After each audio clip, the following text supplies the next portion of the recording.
Good morning. This is part two of my three-part series on the astrology of the 2020s for America and the world. And today I want to talk about the period from 2023 through February of 2026. So let's see if I can share my screen.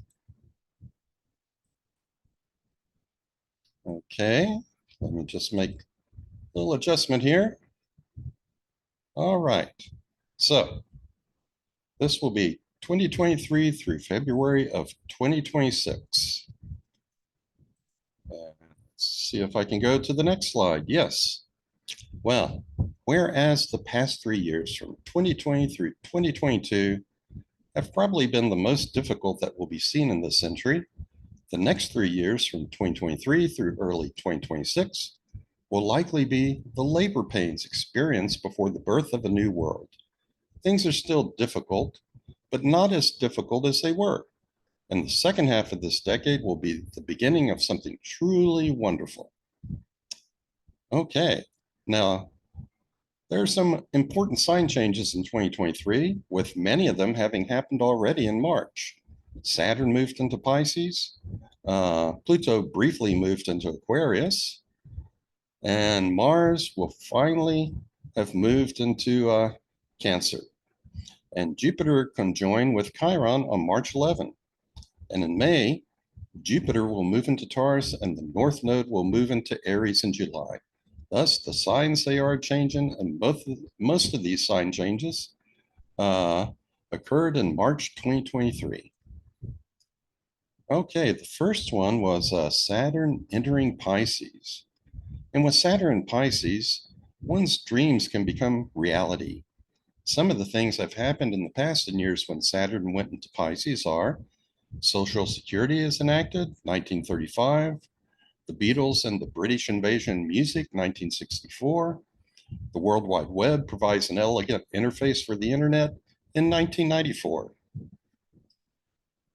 Now, for the next 3 years, Saturn is going to be co-present with Neptune in Pisces. This is kind of like a conjunction of sorts of the two planets.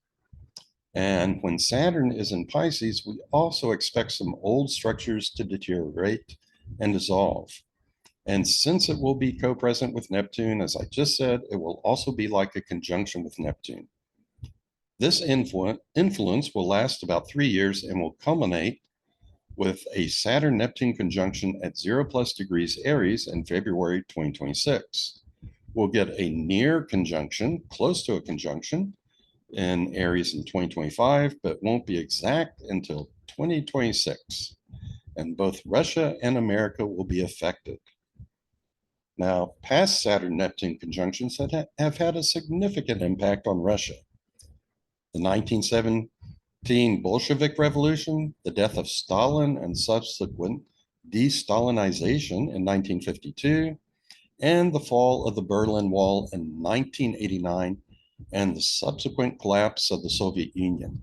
And I really like this last example because with the fall of the Berlin Wall, we were literally seeing a dissolving of a structure right before our very eyes. Now, for America, recall that I used both a July 2nd, 1776 chart and a July 4th, 1776 chart. And in each chart, Neptune is in Virgo square Mars in Gemini, and thus transits through Pisces can inflame passions, disinformation, and violence in America. Thus, we'll face more challenges as both Saturn and Neptune move through Pisces over the next 3 years. Neptune has already done most of its damage, but Saturn is going to cause somewhat of a repeat. And because they're both co-present in Neptune, it's like a conjunction. Both co-present in Pisces, it's like a conjunction of Saturn and Neptune moving through Pisces. Okay, let's talk about America and Neptune at 0+ degrees Aries.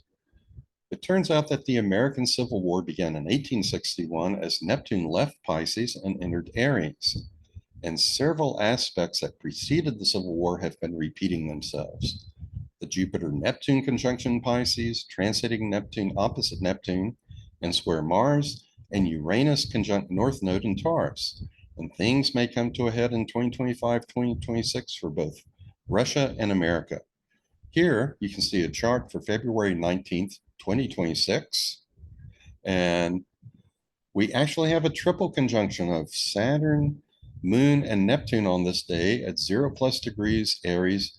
And it's going to make a very strong square to Venus at 0+ degrees Cancer in this July 2nd, 1776 chart for the passing of the Resolution for Independence. Okay. Now, let's look at a few things that happened in the past, because again, we're repeating a lot of these same astrological aspects, and that is why the country is so divided today. Okay, in March of 1856, there was a conjunction of Jupiter and Neptune in Pisces that was in opposition to natal Neptune and square natal Mars in both of the charts that I use for America. Additionally, transiting Saturn, frustration and restriction, was conjunct natal Mars, aggression. In America, this was a time of violent clashes between pro and anti-slavery forces that went down in history with the name Bloody Kansas.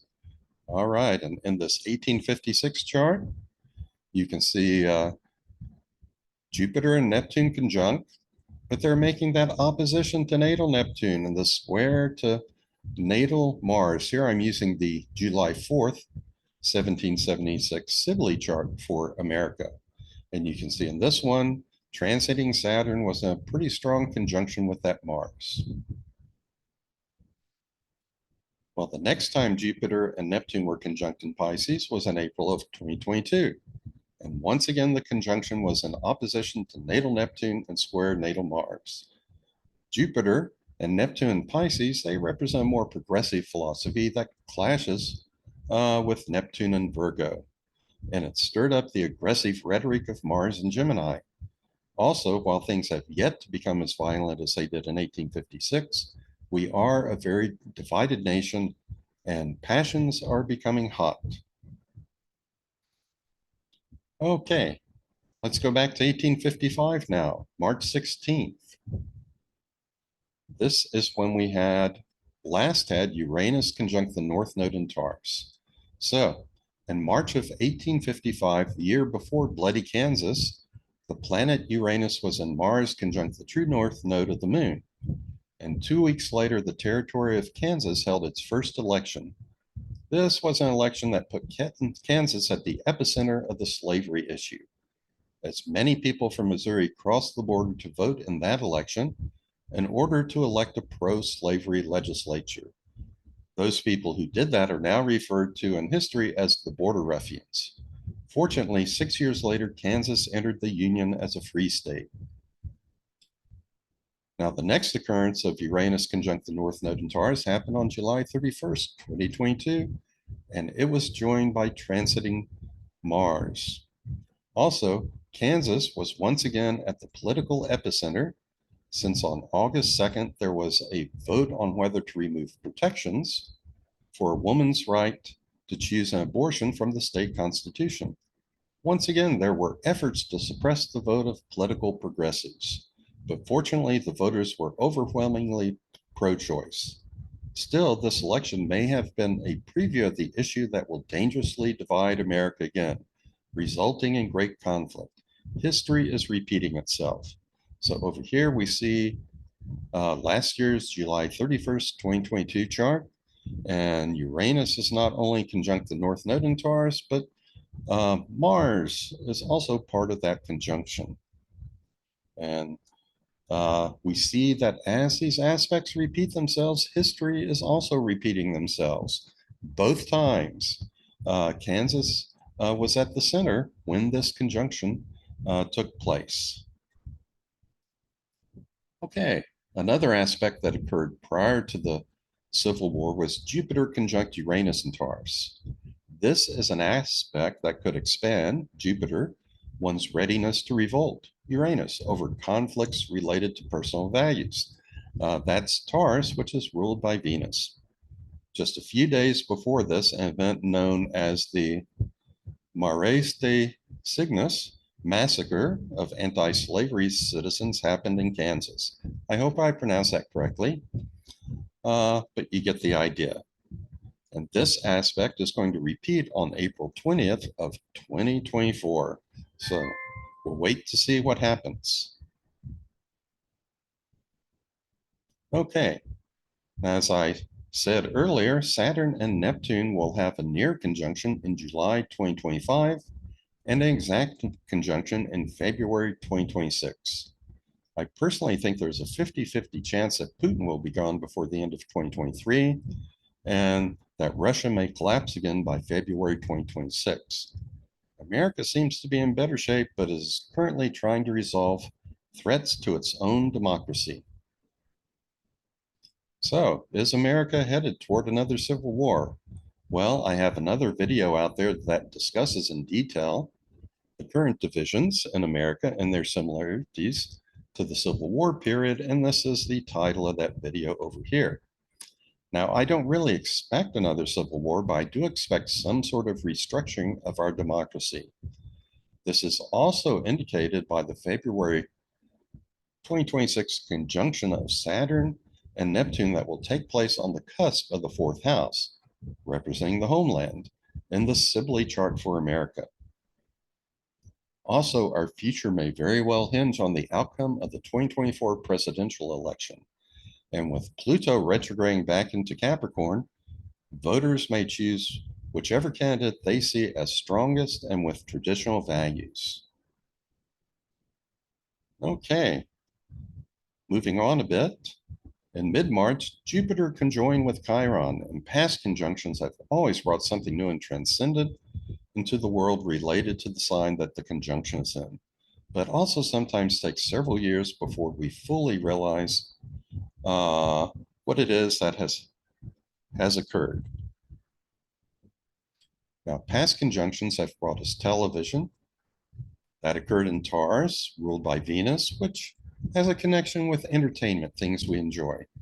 The United Nations in Libra rules relationships.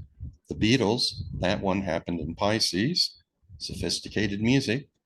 Star Wars, that one happened in Aries.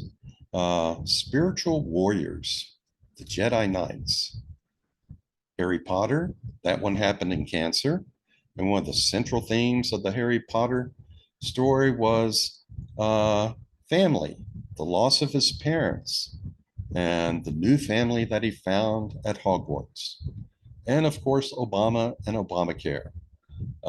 That happened near a conjunction in Aquarius.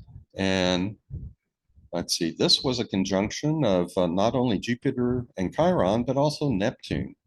So the Affordable Health Care Act, it brought both compassion and humanitarian ideals to the public through democratic process.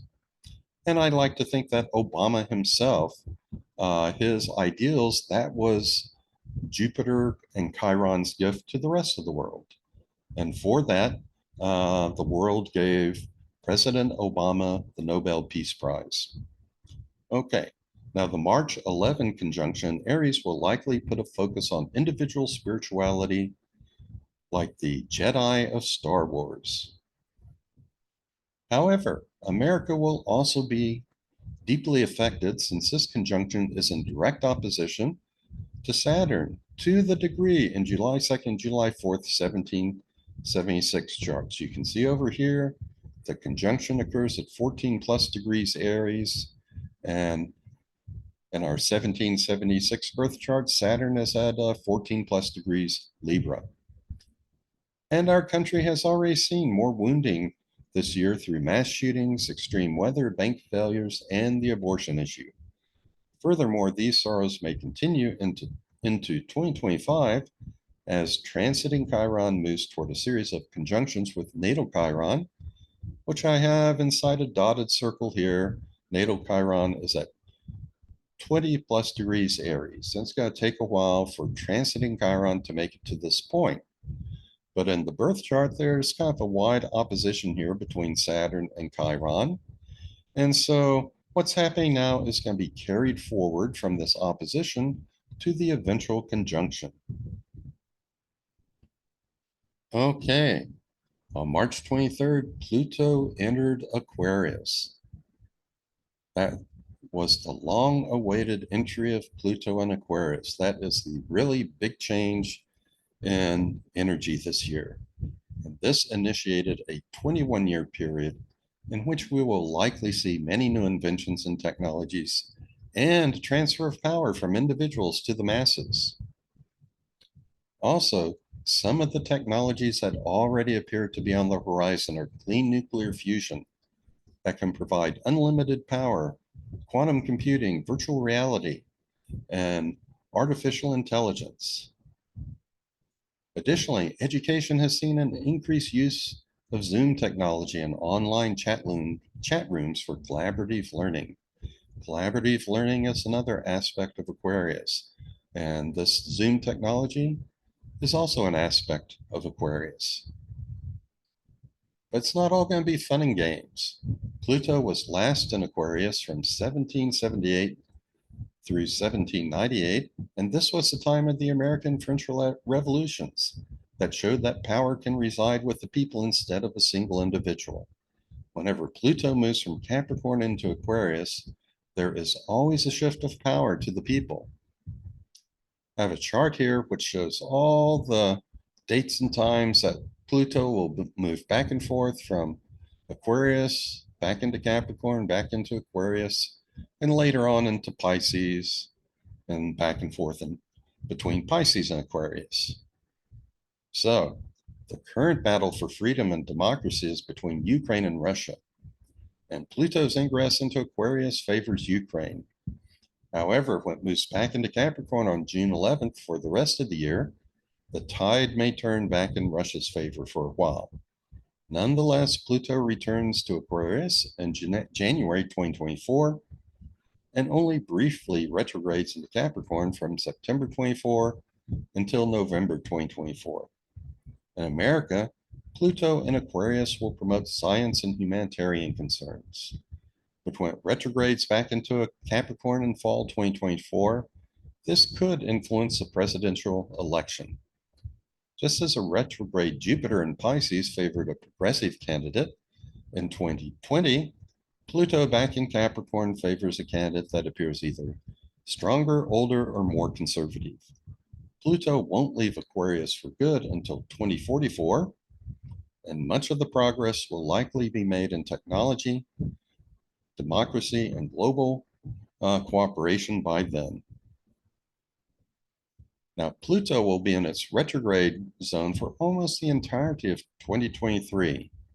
And during this year, it will spend all of its time in Aquarius at 0+ degrees. This is extremely important due to past conjunctions at this longitude. Mainly the Jupiter-Saturn conjunction at 0+ degrees Aquarius in December of 2020. Also, 0+ degrees Aquarius is a beginning of collaborative energies and a move away from authoritarianism, a planting of Aquarian seeds that will sprout over time. So that Jupiter-Saturn conjunction at 0+ degrees Aquarius, Pluto stationary at 0+ degrees Aquarius this year, it's all promoting the same sort of thing. A new energy forward into the future where power is transferred to the people. New technologies are developed, and we're trying to find this balance again between growth and regulation.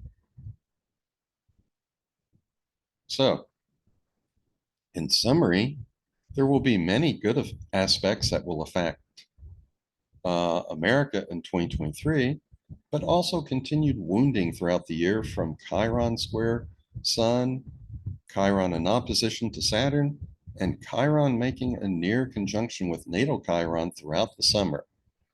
Also, a near fourth conjunction in the fall of transiting Pluto with natal Pluto indicates that we will still be busy trying to renew our democracy. Okay, that is the end of part 2 of this 3-part series. And the next part is going to cover the period from 2026 through 2029. So let me stop sharing my screen. In a minute, I'll stop recording. I hope you enjoyed that. And I hope you come back for part 3. The best is yet to come. So I'll see you later.